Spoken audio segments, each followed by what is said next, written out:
Hello friends, नमस्कार મિત્રો। આજે જ્યારે આપણે વર્ષ 2025ની છેલ્લી સવારનું સ્વાગત કરી રહ્યા છીએ ત્યારે પાછલા વર્ષને પાછળ મૂકીને નવા વર્ષમાં પ્રવેશ કરવાનો થનગનાટ આપણા સૌના મનમાં છે। યસ, આતુરતા છે વર્ષ 2026ની સવારને આવકારવાની, પણ તે પહેલા 2025ને અલવિદા કહી દઈએ, જેણે સમગ્ર વર્ષ આપણને વિવિધ સારા નરસા અનુભવોની સફર કરાવી। વર્ષ 2025નો ઉલ્લેખ કરતા સ્મૃતિ પટ પર એ તમામ ઘટનાઓ તરી જાય છે જે વર્ષ 2025ની મુખ્ય ઘટનાઓ હતી। તો આવા સારા નરસા અનુભવોની હાર મારા સાથે હું હાજર છું, આપની રેડિયો દોસ્ત નઝરીન મંસૂરી। Very good. 31 ડિસેમ્બરના વિશેષ કાર્યક્રમ બાય બાય 25માં મારી સાથે છે સ્ટુડિયોમાં હાજર ધ સઘન ગુજરાત ચેમ્બર ઓફ કોમર્સના પ્રમુખ શ્રી નિખિલભાઈ મદ્રાસી। નમસ્તે નિખિલભાઈ, આપનું સ્વાગત છે। નમસ્તે નમસ્તે। આમ તો નિખિલભાઈ મદ્રાસી કોઈ પરિચયના મોહતાજ નથી, આપ સૌ તેમને બહુ જ વર્ષોથી જાણો છો, છતાં આપને જણાવી દઉં કે સુરતની સૌ પ્રથમ ચેનલ એવી સુરત ચેનલના તેઓ ફાઉન્ડર હતા। 1995 થી 2015 દરમિયાન 20 વર્ષ સુધી તેમણે રિપોર્ટર, ન્યૂઝ રીડર, કેમેરામેનની મોટી ટીમ સાથે માહિતી અને મનોરંજન પીરસ્યું હતું। આ ઉપરાંત મૂળ તેઓ પત્રકારનો જીવ છે। તેઓ મોટિવેટર અને ટ્રેનર પણ છે। પાવર ઓફ પબ્લિક સ્પીકિંગ પર તેમણે 300થી વધારે વર્કશોપ કર્યા છે।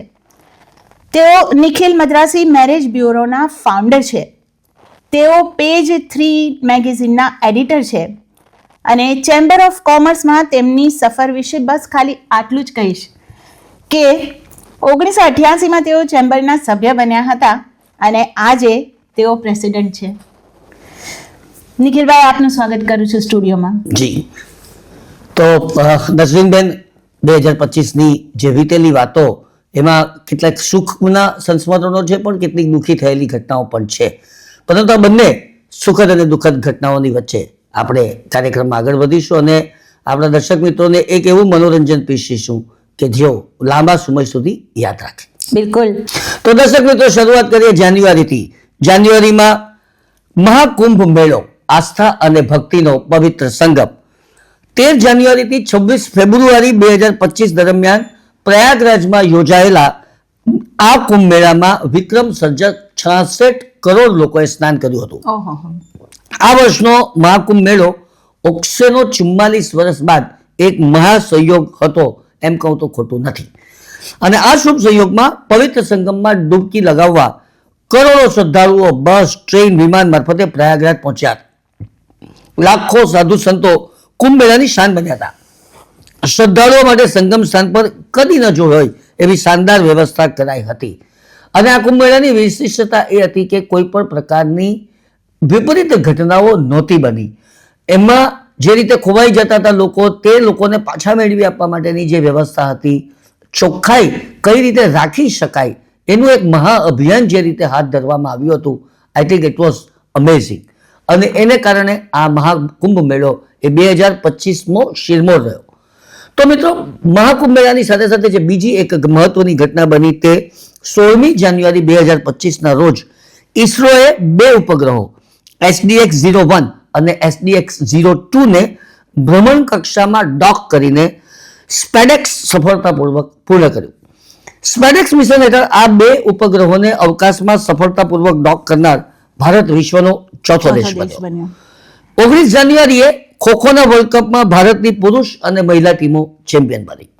ભારતમાં રમાયેલા પ્રથમ ખોખો વર્લ્ડ કપ 2025માં ભારતે બંને ફાઇનલમાં નેપાળને હરાવીને પુરુષ અને મહિલા ખોખો વર્લ્ડ જીત્યું। તો નિખિલભાઈ, હવે ફેબ્રુઆરીની વાત કરીએ। જી, અને ફેબ્રુઆરી ને માર્ચ મહિનો ભારતીય ક્રિકેટ માટે શાનદાર રહ્યો। યસ। ફેબ્રુઆરીમાં ભારતે મલેશિયામાં રમાયેલ આઈસીસી અંડર 19 મહિલા T20 વર્લ્ડ કપ 2025માં દક્ષિણ આફ્રિકાને હરાવીને મોટી જીત મેળવી। યસ। તો માર્ચમાં ભારતે આઈસીસી ચેમ્પિયન્સ ટ્રોફી 2025 જીતીને 140 કરોડ ભારતીયોને ખુશ કરી દીધા હતા। ભારતીય ટીમે 9 માર્ચના દિવસે આઈસીસી ચેમ્પિયન્સ ટ્રોફી 2025ની ફાઇનલમાં ન્યુઝીલેન્ડને 4 વિકેટથી હરાવીને ટાઇટલ જીત્યો। 3 જીત સાથે ટીમ ઇન્ડિયાના નામે નિખિલભાઈ હવે સૌથી વધુ આઈસીસી ચેમ્પિયન્સ ટ્રોફી જીતવાનો રેકોર્ડ પણ બન્યો છે. મિત્રો, માર્ચ માસમાં ભારત માટે વધુ એક સુખદ ઘટના બની. 19મી માર્ચે સુનીતા વિલિયમ્સ પૃથ્વી પર પરત ફર્યા. અવકાશ યાત્રીઓ સુનીતા વિલિયમ્સ અને બુચ વિલમોર અન્ય 2 અવકાશ યાત્રીઓ સાથે સ્પેસ એક્સના ડ્રેગન કેપ્સ્યુલમાં પૃથ્વી પર પાછા ફર્યા. જૂન 2024માં તેઓ માત્ર 8 દિવસ માટે સ્પેસ સ્ટેશન ગયા હતા, પરંતુ 9 મહિનાના લાંબા ઇંતજાર બાદ તેઓ માર્ચમાં પાછા ફર્યા અને આ દેશ માટે ખૂબ જ ખુશીનો અવસર હતો. ક્યાંક પ્રશ્નાર્થો હતા કે શું થશે, તેઓ પાછા આવી શકશે કે નહીં, પરંતુ વૈજ્ઞાનિકોની એક બહુ મોટી જીત થઈ અને તેને કારણે આ વૈજ્ઞાન જગતની અંદર ભારત સમગ્ર વિશ્વની અંદર નામાંકિત થયું. મિત્રો, માર્ચ મહિનો ફિલ્મી સિતારાઓ માટે પણ બહુ મહત્વપૂર્ણ રહ્યો. બિલકુલ. 8 અને 9 માર્ચે બોલિવૂડના સૌથી મોટા આંતરરાષ્ટ્રીય એવોર્ડ આઈફા શોએ પોતાના 25 વર્ષની ઉજવણી કરી. આ આઈફા એવોર્ડ સમારોહ જયપુરમાં યોજાયો હતો. આ ભારતીય સિનેમાની ઉજવણીમાં અસંખ્ય ફિલ્મો અને પુરસ્કારો કલાકારોને મળ્યા. આ વર્ષનું આઈફા એવોર્ડ સિલ્વર જ્યુબિલી માટે યોજાયો હોવાથી ઇવેન્ટની થીમ હતી silver is the new gold, વાહ. જેને ભારતીય સિનેમાના 25 વર્ષોની સફળતા માટે પસંદ કરવામાં આવી હતી. આ પહેલા બેંગ્લોરમાં આંતરરાષ્ટ્રીય ફિલ્મ મહોત્સવ 1 થી 8 માર્ચ દરમિયાન યોજાયો હતો, જેમાં વિશ્વભરની ફિલ્મો પ્રદર્શિત કરવામાં આવી હતી. તે ભારતીય અને આંતરરાષ્ટ્રીય સિનેમાને એક સાથે લાવતો એક મુખ્ય સાંસ્કૃતિક કાર્યક્રમ હતો. અને મિત્રો, ત્યારબાદ આવ્યો એપ્રિલ મહિનો.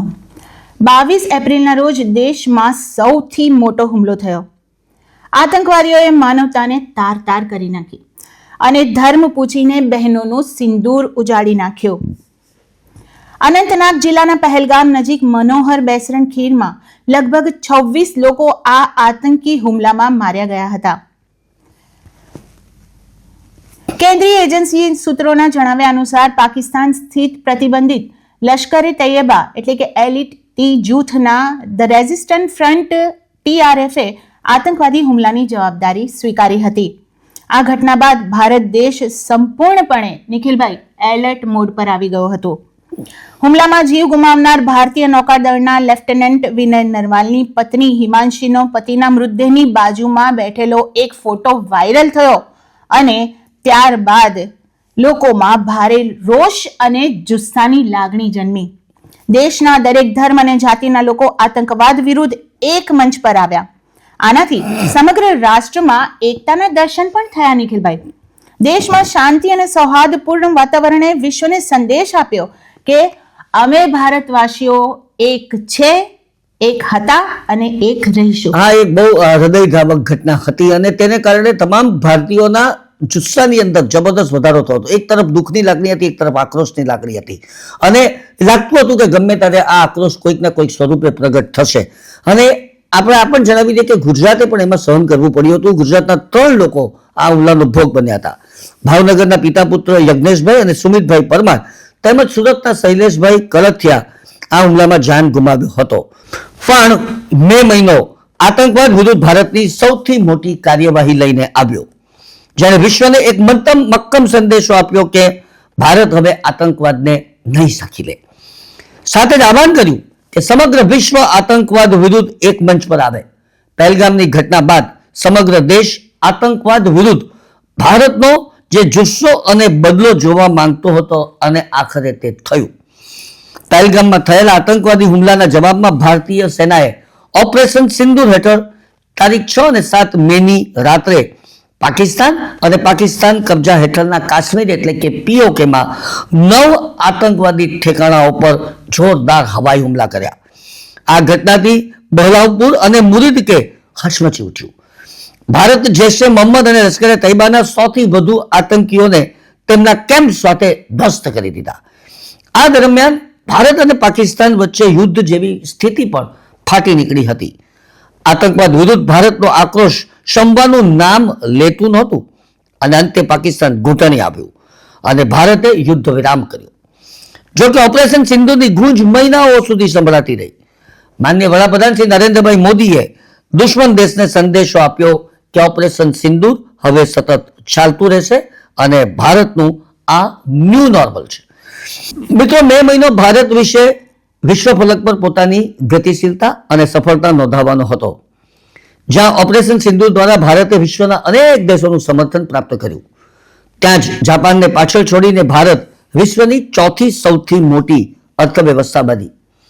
નીતિ આયોગના સીઈઓ BVR સુબ્રમણ્યમે 24 મે 2025ના રોજ નીતિ આયોગની ગવર્નિંગ કાઉન્સિલની 10મી બેઠક બાદ કહ્યું કે આજે આપણે $4 ટ્રિલિયન અર્થવ્યવસ્થા બની ગયા છે. ઇન્ટરનેશનલ મોનેટરી ફંડ IMFના ડેટાને ટાંકીને તેમણે જણાવ્યું કે ભારતીય અર્થવ્યવસ્થા હવે જાપાન કરતાં પણ મોટી થઈ ગઈ છે.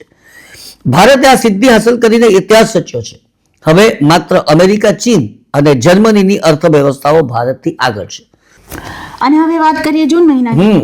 આપણે વર્ષની વચ્ચે આવી ગયા છે. જી. તો જૂન મહિનો ભારતના અવકાશ ક્ષેત્ર માટે વિશેષ રહ્યો.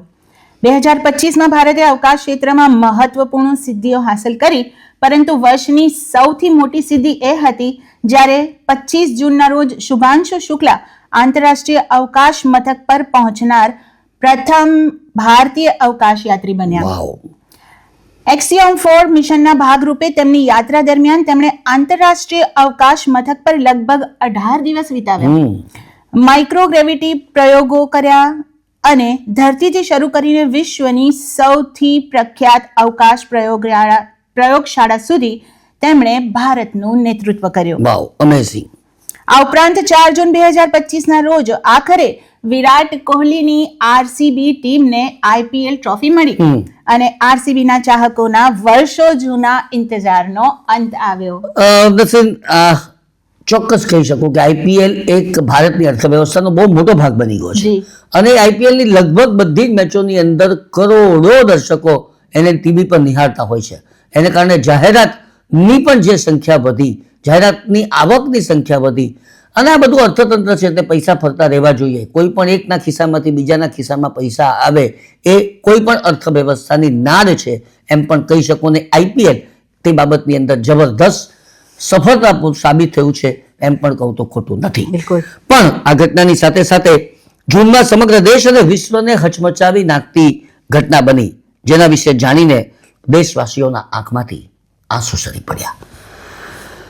12 જૂન 2025ના રોજ અમદાવાદ એરપોર્ટથી લંડન જતું એર ઇન્ડિયાનું બોઈંગ 787-8 ડ્રીમલાઇનર વિમાન ટેકઓફ પછી તરત જ ક્રેશ થઈ ગયું. તેમાં સવાર 242 મુસાફરોમાંથી 241 મુસાફરો માર્યા ગયા. ફક્ત એક જ વ્યક્તિ જીવિત બચ્યો.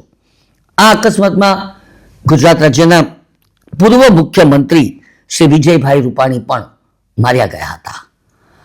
વિમાન અમદાવાદની BJ મેડિકલ કોલેજની હોસ્ટેલ પર પણ ક્રેશ થયું અને તેને કારણે હોસ્ટેલ અને તેની આસપાસના વિસ્તારમાં અનેક લાશો વિખેરાઈ ગઈ. નઝીનબેન, વિચાર તો કરીજો કે તમે જમવા બેઠા હોવ અને એ જમવાની સાથે જ તમારા ઉપર અચાનક દિવાલ તોડીને એક વિમાન ક્રેશ થઈ જાય તો શું પરિસ્થિતિ થાય. અને જે ભવિષ્યના સપનાઓ જેના માતા પિતા જોતા હતા એના યુવાન ચહેરાઓ બિલકુલ એક સેકન્ડમાં હતા ન હતા થઈ જાય. માનું છું કે આ ઘટના એ બહુ વર્ષો સુધી આપણને બહુ આપણી કાયમી સ્મૃતિમાં દુઃખદ રૂપે યાદ રહેશે. આઘાતજનક આ ઘટના હતી. અને વિમાનના મુસાફરો ઉપરાંત બીજા 28 નિર્દોષ લોકો જેને કંઈ લેવા દેવા નહોતા આ અકસ્માત માટે, આ વિમાન સાથે, તેઓ પણ માર્યા ગયા. ભારતના સૌથી મોટા વિમાન અકસ્માતને કારણે અનેક દિવસો સુધી આપણા સૌ ભારતીયો અને આપણે સૌ સદમામાં રહ્યા હતા. મિત્રો, જુલાઈમાં BSE 150 વર્ષનું થયું. BSE એટલે નઝીનબેન બોમ્બે સ્ટોક એક્સચેન્જ, કે જે આપણા દેશની અર્થવ્યવસ્થાની મુખ્ય ધારા છે. અને આનો પાયો ગુજરાતીએ નાખ્યો હતો. કહેવાય છે કે આજે પણ ટ્રેડિંગમાં 22% એક્ટિવ ક્લાયન્ટ્સ સાથે ગુજરાત દેશમાં ટોચના સ્થાને છે. આ ઉપરાંત વાત કરીએ 30 જુલાઈના રોજ નાસા અને ઇસરોએ સંયુક્ત રીતે નિસાર લોન્ચ કર્યો. ત્યારે ભારતને અવકાશ ક્ષેત્રમાં એક મોટો ચિહ્ન પ્રાપ્ત થયો. હરિકોટાથી સફળતાપૂર્વક લોન્ચ કરવામાં આવેલ આ સેટેલાઇટ પૃથ્વીનું MRI સ્કેનર છે અને ભૂકંપ, સુનામી, જ્વાળામુખી જેવી કુદરતી આફતોની આગોતરી ચેતવણી આપે છે. આ વિશ્વનો પ્રથમ સ્ટાર ઇમેજિંગ ઉપગ્રહ છે જે ડ્યુઅલ ફ્રીક્વન્સી સિન્થેટિક એપર્ચર રડારનો ઉપયોગ કરે છે. નિસાર પૃથ્વીની સપાટીમાં થતા ફેરફારોને સચોટ રીતે ટ્રેક કરે છે. હવે વાત કરીએ ઓગસ્ટની. ઓગસ્ટ મહિનામાં ટ્રમ્પ અમેરિકાના રાષ્ટ્રપતિએ ભારત પર 50% ટેરિફ લાદ્યો. અમેરિકા દ્વારા ભારતીય માલ પર 50% સુધીનો ટેરિફ 27 ઓગસ્ટ 2025 થી અસરકારક રીતે લાગુ કરવામાં આવી દીધો છે. આ ટેરિફ ઓગસ્ટ 2025 પહેલા 25% હતો, પરંતુ ભારતના રશિયન ઈંધણ ખરીદીના કારણે વધીને 50% કરાયો. એટલે કે ટ્રમ્પ જાણે આપણને સજા આપતા હોય તે રીતે તેઓએ ભારતીય સાથે વર્તન કર્યું. આ નવા દરોના કારણે દેશના કાપડ, રત્નો, આભૂષણ, ચામડાની વસ્તુઓ અને અન્ય ઉદ્યોગોએ સૌથી વધુ અસર જોઈ. જોકે ભારત ટ્રમ્પના ટેરિફ આગળ ઝૂક્યું નહીં. માનનીય વડાપ્રધાન શ્રી નરેન્દ્રભાઈ મોદીએ વેપારના વિકલ્પો શોધવાનું શરૂ કર્યું. ભારતે આફ્રિકા, એશિયા અને યુરોપના કેટલાક ભાગીદાર દેશો સાથે પોતાનો વેપાર વધારવાનું શરૂ કર્યું. ઇંગ્લેન્ડ ઉપરાંત અન્ય દેશો સાથે મુક્ત વેપાર કર્યો અને ભારતે સમગ્ર વિશ્વને જે સંદેશ આપ્યો તે સંદેશને તો આપણે ગીતથી સાંભળીએ, પરંતુ એ પહેલા આ વાતનું થોડુંક વિશ્લેષણ કરવાનું મને જરૂરથી ગમશે. જી બિલકુલ. ભારતે ન્યુઝીલેન્ડ સાથે પણ હમણાં મુક્ત વેપાર કરાર કર્યો. જી. મોદીજીનું એક જ સ્વપ્ન હતું અને તે કે આપણે કોઈ પણ એક દેશ ઉપર નિર્ભર શા માટે હોવા જોઈએ, અને તે નિર્ભરતા ઘટાડવા માટે તેમણે પોતે અનેક દેશોની સફર શરૂ કરી છે અને ભારતના રાષ્ટ્રપતિ દ્રૌપદી મુર્મુજીએ પણ અનેક દેશોની સફર શરૂ કરી છે. અને આ સફર પાછળનો હેતુ એટલો જ છે કે વધુને વધુ દેશો સાથે આપણા વ્યાપારિક સંબંધો વધુ મજબૂત બને. હું જ્યારે southern Gujarat chamber of commerce and ઇન્ડસ્ટ્રીના પ્રમુખ તરીકે જો વાત કરું તો ચેમ્બર ઓફ કોમર્સે પણ આ ક્ષેત્રની અંદર બહુ નોંધપાત્ર રીતે પ્રગતિ કરી છે. અમે પણ ભારત ક્યારેય પણ પરતંત્ર નહીં હોવું જોઈએ અને આર્થિક રીતે તો નહીં જ એવા સોગંદની સાથે વિશ્વના અનેક દેશો સાથે વેપાર વધારવા માટે આપણા દેશના લોકોને ત્યાં કઈ રીતે તકો મળી શકે તે વિશે જાણવાનો પ્રયત્ન કર્યો છે અને તેમાં આપણને સફળતા પણ પ્રાપ્ત થઈ છે. આ વર્ષે ચીન જઈ આવ્યા, વિયેટનામ, ઇન્ડોનેશિયા અને ત્યારબાદ સાઉથ આફ્રિકાના બોત્સવાના નામના કન્ટ્રીની ચેમ્બરે મુલાકાત લીધી. વજનદાર પ્રતિનિધિ મંડળ સાથેના બોત્સવાનાના રાષ્ટ્રપતિ સાથેની મુલાકાત, જેમાં અમે ભારતના રાષ્ટ્રપતિ દ્રૌપદી મુર્મુજીની સાથે ગયા હતા. અને એ મુલાકાતની ફળશ્રુતિ એવી થઈ કે બોત્સવાનાથી પરત આવ્યા પછી એક જ મહિનામાં બોત્સવાનાના trade industry mining minister Surat આવ્યા અને તેમણે સુરતના સુપ્રસિદ્ધ એવા કેપી ગ્રુપ ફારૂકભાઈ પટેલે, જે સોલારની સૌથી મોટી કંપની છે, એ કંપની સાથે 5 વર્ષની અંદર 36,000 કરોડનું રોકાણ કરવાનો લક્ષ્યાંક નક્કી કર્યો. MOU સાઇન થાય એટલે કે મેમોરેન્ડમ ઓફ અન્ડરસ્ટેન્ડિંગ.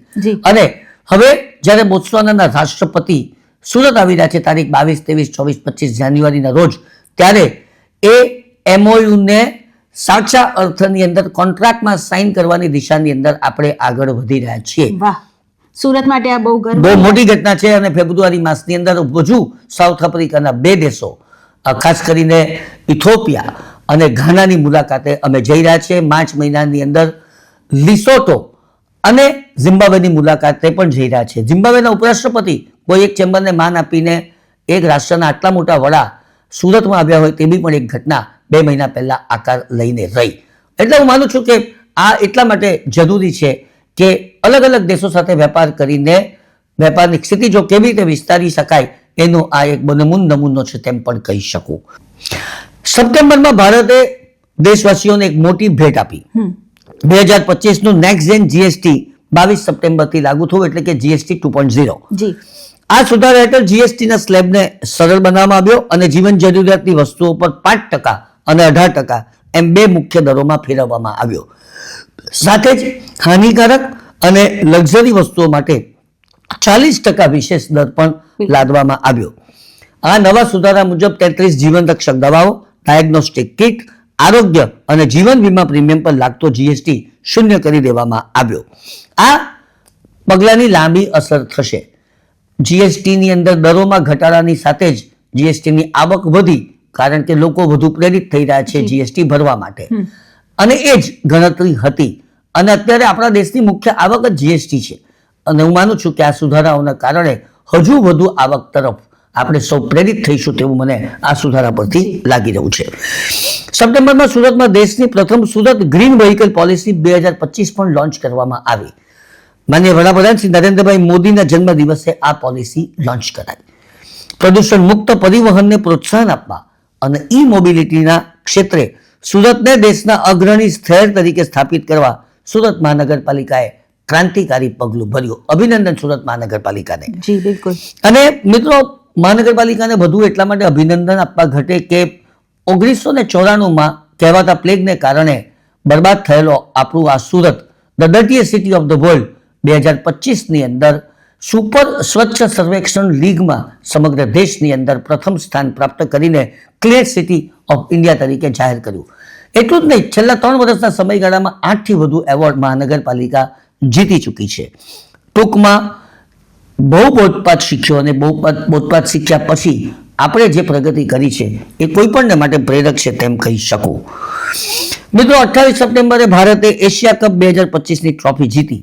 દુબઈમાં રમાયેલી ફાઇનલમાં પાકિસ્તાનને એક તરફી 5 વિકેટે હરાવીને ભારતે 9મી વખત એશિયા કપ 2025નો ખિતાબ જીત્યો. એ તમામ દેશવાસીઓને માટે એક જબરદસ્ત આનંદની લાગણી પ્રસવતી ઘટના હતી. આ ક્રિકેટ એટલે આનંદનો ઉન્માદ, જી, જેને એમ કહી શકાય. એક એક ભારતીયોના દિલમાં ક્રિકેટ વસી ગઈ છે બિલકુલ. અને એને ક્યારેય પણ તમે કાઢી નહીં શકશો. આ જ્યારે ક્રિકેટ રમાતી હોય છે ને નઝરીનબેન, ત્યારે દરેકને એમ લાગે છે કે આ ધોની નથી રમતો, આ કોહલી નથી રમતો, આ રોહિત શર્મા નથી રમતો, હું રમું છું. ભારતીય રમે છે જી. અને એને કારણે ક્રિકેટ હજુ ને વધુ પ્રખ્યાત થઈ રહી અને છે. આ ઉન્માદ ક્યાં દેખાય છે? સુરત શહેરના ભાગડ ઉપર કે જે વિસ્તારમાં આજે પણ આવી જીત પછી 5,000 માણસો ભેગા થવું એ સ્વાભાવિક ઘટના છે. જી. અને દોસ્તો, વાત કરીએ ઓક્ટોબરની, તો ઓક્ટોબરમાં શેર બજારમાં ગુજરાતની ગ્રીન એન્ટ્રી થઈ. સુરત મહાનગરપાલિકાનો 200 કરોડનો ગ્રીન બોન્ડ ઇસ્યુ કરાયો. નિખિલભાઈ, એના પર તમે કંઈ કહેવા માંગશો? બિલકુલ નસરીનબેન, ગ્રીન બોન્ડ એ પબ્લિક પ્રાઇવેટ પાર્ટનરશિપનો ઉત્તમ નમૂનો હતો. એવું નહોતું કે સુરત મહાનગરપાલિકા પાસે પૈસા નથી કે સુરત મહાનગરપાલિકા આ બીજા રિસોર્સિસમાંથી પણ પૈસા મેળવી શકતે, જી. પરંતુ એમણે એટલા માટે આ પસંદ કર્યું કે દરેક સુરતના નાગરિકને એમ લાગવું જોઈએ કે મારા સુરતના વિકાસની અંદર જ્યારે આખી ગ્રીન સુરત બની રહી છે ત્યારે એના વિકાસમાં મારો પણ કેટલોક ફાળો હોય. અને એટલે મન મૂકીને લોકોએ પૈસા આ બોન્ડમાં રોક્યા. કેટલાય નિરાશ થયા, કારણ કે બધાને ન લાગે 200 કરોડનો બોન્ડ હતો, પણ જે રીતે એને આવકાર પ્રાપ્ત થયો, સુરત મહાનગરપાલિકાના મ્યુનિસિપલ કમિશનર શાલિનીબેન અગ્રવાલ અને તેમની ટીમ અને મેયર દક્ષેશભાઈ માવાણી અને તેમની ટીમે એક જબરદસ્ત પુરુષાર્થ આદરીને સુરતને એક બહુમૂલ્ય સ્થાન સમગ્ર દેશની અંદર આપ્યું છે આ ઘટનાને કારણે, એમ ચોક્કસ કહી શકું. આ ઉપરાંત ઓક્ટોબર અને નવેમ્બર મહિનો બોલિવૂડના અનેક દિગ્ગજોને ગુમાવવાનો સમય હતો. મહાભારતમાં કર્ણની ભૂમિકા ભજવનાર પંકજ ધીર, પીઢ અભિનેતા ગોવર્ધન અસરાણી, હાસ્ય અભિનેતા સતીશ શાહ, સુલક્ષણા પંડિત અને ઝરીન ખાન જેવા સિતારાઓ દુનિયા છોડી ગયા. પરંતુ સૌથી મોટી ખોટ પડી હીમેન ધર્મેન્દ્રની. 24 નવેમ્બર 2025ના રોજ બોલિવૂડમાં 6 દાયકાથી સક્રિય રહેલા અભિનેતા ધર્મેન્દ્રનું 89 વર્ષની વયે અવસાન થયું. જ્યારે એ દુઃખદ ઘટના બની ત્યારે કેટલીક સુખદ ઘટના પણ બની. નવેમ્બર મહિનાએ ભારતીય મહિલા ક્રિકેટને મોટી સફળતા અપાવી. ભારતીય મહિલા ટીમે ક્રિકેટ વર્લ્ડ કપ 2025 જીત્યો.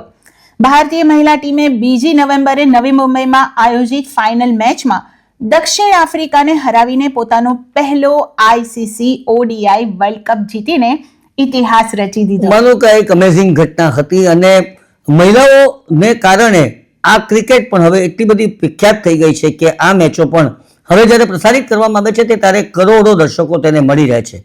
એને કારણે પણ મહિલાઓની જે આર્થિક પ્રગતિ છે તેમાં બહુ મોટો ફાળો આપ્યો છે. જે સ્પોર્ટ્સમેન્સને, જે સ્પોર્ટ્સ વુમનને મહત્વ નહોતું આપવામાં આવતું હતું તેનું મહત્વ રાતોરાત આ ઘટનાને કારણે વધી ગયું અને હવે પુરુષ સમોવડી મહિલાઓ બની ગઈ છે એ પણ જગતને આપણે સાબિત કરીને બતાવ્યું. એ મહિલા ટીમને આપણે ખૂબ ખૂબ અભિનંદન પાઠવીએ. અને હવે જેટલી પુરુષ ક્રિકેટ જોવાય છે તેટલી જ મહિલાઓની ક્રિકેટ પણ લોકો હોંશે હોંશે જુએ છે અને તેની ઉજવણી પણ કરે છે. જી. અને ભારતે ત્યારબાદ તો જો કોલંબોમાં પ્રથમ બ્લાઇન્ડ મહિલા T20 વર્લ્ડ કપ પણ જીતી લીધો. 23 નવેમ્બરે કોલંબોમાં બ્લાઇન્ડ વિમેન્સ T20 વર્લ્ડ કપની ઉદ્ઘાટન આવૃત્તિમાં નેપાળને હરાવીને ભારતીય મહિલા ટીમે ઇતિહાસ રચ્યો. અને નવેમ્બરની જ વાત કરીએ તો ભારત સરકારે આખા દેશમાં પાસપોર્ટ સેવા શરૂ કરી, જેનાથી હવાઈ મુસાફરી વધુ સરળ અને સુરક્ષિત બનશે. પાસપોર્ટ નવી ટેકનોલોજીનો ઉપયોગ કરીને મુસાફરોની તમામ જરૂરી માહિતી એક જ ચિપમાં સંગ્રહિત કરવામાં આવશે. તો નઝરીનબેન, નવેમ્બરમાં અમદાવાદને કોમનવેલ્થ ગેમ્સ 2030ની યજમાની પણ પ્રાપ્ત થઈ. આનાથી ગુજરાતમાં વિકાસના નવા દ્વાર ખુલશે, સાથે 2036 ઓલિમ્પિકનો માર્ગ પણ મોકળો થયો છે. આપણને બહુ જ આનંદ છે કે સુરતના જ આપણા પોતાના નાયબ મુખ્યમંત્રી ગુજરાત સરકારના અને ગૃહમંત્રી હર્ષભાઈ સંઘવી આ આખી કોમનવેલ્થ ગેમ્સને પ્રેઝન્ટેશન કરવા માટે વિદેશ ગયા હતા જી. અને ત્યાં તેમણે ધાર્યું કરીને બતાવ્યું. હું માનું છું કે ગુજરાત માટે આ બહુ મહત્વની ઘટના બનનાર છે. 2036ની ઓલિમ્પિકની વાત જવા દઈએ, પરંતુ કોમનવેલ્થ ગેમ્સ 2030ને માટે જે તૈયારીઓ અત્યારે આદરવામાં આવી છે તેને કારણે કરોડો રૂપિયાની રોજગારીનું સર્જન થશે, બિલકુલ. નવી નોકરીઓ લોકોને પ્રાપ્ત થશે, નવા આયામો પ્રસ્થાપિત થશે અને ગુજરાતને દેશના મોડેલ સ્ટેટ બનવા માટેનો એક અલગ માર્ગ મળી રહેશે તેમ પણ અત્યારે તો લાગી રહ્યું છે. જી. અને મિત્રો, નવેમ્બરનો સૌથી યાદગાર સમય હતો ભારતમાં વંદે માતરમના 150 વર્ષની ઉજવણી. વાહ, ક્યા બાત હે. 7 નવેમ્બર 2025 થી શરૂ થઈ 7 નવેમ્બર 2026 સુધી એક વર્ષ સુધી તેની ઉજવણી ચાલશે. તેનું ઉદ્ઘાટન માનનીય વડાપ્રધાન શ્રી નરેન્દ્રભાઈ મોદી દ્વારા એક સ્મારક ટપાલ ટિકિટ અને સિક્કો બહાર પાડીને કરવામાં આવ્યું. 7 નવેમ્બર 2025ના રોજ સવારે 10 કલાકે દેશની વિવિધ સંસ્થાઓ, શાળાઓ અને ઓફિસોમાં વંદે માતરમનું સામૂહિક ગાન થયું. યુવાનોમાં દેશભક્તિની ભાવનાને મજબૂત કરવા, સ્વતંત્રતા સંગ્રામની ભાવનાને જાગૃત કરવા અને ભાષાકીય વિવિધતામાં એકતા દર્શાવવાનો આ ઉજવણીનો મુખ્ય ઉદ્દેશ્ય છે. અને હવે ડિસેમ્બરની વાત કરીએ. આપણે વર્ષના અંત તરફ લગભગ આવી ગયા છે. જી. ડિસેમ્બરની વાત કરીએ તો ડિસેમ્બરમાં યોજાયેલી આઈપીએલના મિની ઓક્શનની વાત તો કરવી જ પડે. જી. 16 ડિસેમ્બરે અબુધાબીમાં યોજાયેલ આઈપીએલના મિની ઓક્શનમાં ઓસ્ટ્રેલિયન ઓલરાઉન્ડર કેમરન ગ્રીનને કેકેઆરે ₹25.20 કરોડમાં ખરીદતા તે આઈપીએલ ઇતિહાસનો સૌથી મોંઘો ખેલાડી બની ગયો. અને નઝીરબેન, આમાં એવું છે કે આઈપીએલના મિની ઓક્શનમાં બહુ મજા એવી આવે છે કે જે એમ લાગે ને કે આ તો કરોડોમાં ખર્ચાશે તે બિલકુલ અનકેપ્ડ રહી જાય, એને કોઈ ખરીદવા વાળું જ નહીં મળે અને પછીથી ભવિષ્યની અંદર તેને કંઈક સસ્તા ભાવે ખરીદી લેવાનો મોકો મળે એવું બની શકે. પણ જે તદ્દન અનકેપ ખેલાડીઓ હતા, જેને વિશે કોઈને ખબર પણ નહોતી, હા. એ કરોડોની અંદર વેચાય, એ બહુ મોટી ઘટના છે. નો ડાઉટ કે આઈપીએલને કારણે ક્રિકેટના કરવટ બદલી નાખ્યા છે અને એને કારણે જે નવી પ્રતિભાઓ આપણને મળી રહી છે એ સૌથી મોટી આવકારદાયક ઘટના છે. યસ. અને એની સાથે સાથે ડિસેમ્બરની એક મહત્વપૂર્ણ ઘટનાની વાત આપણે દર્શક મિત્રોને કહેવી રહી અને તે રશિયાના રાષ્ટ્રપતિ વ્લાદિમીર પુતિનની ભારતની મુલાકાત. પુતિનજી 4 અને 5 ડિસેમ્બરે આવ્યા. ભારત રશિયા વ્યૂહાત્મક ભાગીદારીની 25મી વર્ષગાંઠ નિમિત્તે તેઓ ભારતના 2 દિવસના પ્રવાસે આવ્યા હતા. આ મુલાકાતની સૌથી મહત્વપૂર્ણ બાબત એ હતી કે ભારત અને રશિયા વચ્ચે 5 વર્ષમાં $100 અબજ વેપારની સમજૂતી. ભારત અને રશિયાએ આરોગ્ય, ગતિશીલતા અને લોકો વચ્ચેના આદાન પ્રદાન સહિત અનેક ક્ષેત્રોમાં સહયોગ કરારો પર હસ્તાક્ષર કર્યા. માનું છું કે ધંધા ઉદ્યોગની નવી ક્ષિતિજો સમગ્ર વિશ્વમાં ભારતીયો માટે ખુલી રહી છે, તેની આ એક ઉત્તમ નિશાની છે. બિલકુલ. મિત્રો, 22 ડિસેમ્બરે ભારત અને ન્યુઝીલેન્ડ વચ્ચે મુક્ત વેપાર પણ કરાર થયો. ન્યુઝીલેન્ડના વડાપ્રધાન ક્રિસ્ટોફર લક્સને આની જાહેરાત કરતા કહ્યું કે આનાથી તેમના નિકાસકારો માટે વિશ્વના સૌથી વધુ વસ્તી ધરાવતા બજાર સુધી પહોંચવાનું સરળ બનશે. આ કરારની સીધી અસર સામાન્ય ભારતીય ગ્રાહકોના ખિસ્સા પર પણ પડશે. ન્યુઝીલેન્ડથી આવતા કીવી, સફરજન વગેરે ફળો પર હવે ઘણો ઓછો કર લાગશે. આ ઉપરાંત ઊન અને તેના ઉત્પાદનો, લાકડું અને કેટલીક ખાસ પ્રકારની ડેરી વસ્તુઓ પણ સસ્તી થશે એવું મનાઈ રહ્યું છે. જેમ વર્ષની શરૂઆત સારી હતી તે જ રીતે વર્ષ 2025નો અંત પણ ભારતને મોટી ઉપલબ્ધિ અપાવી ગયો.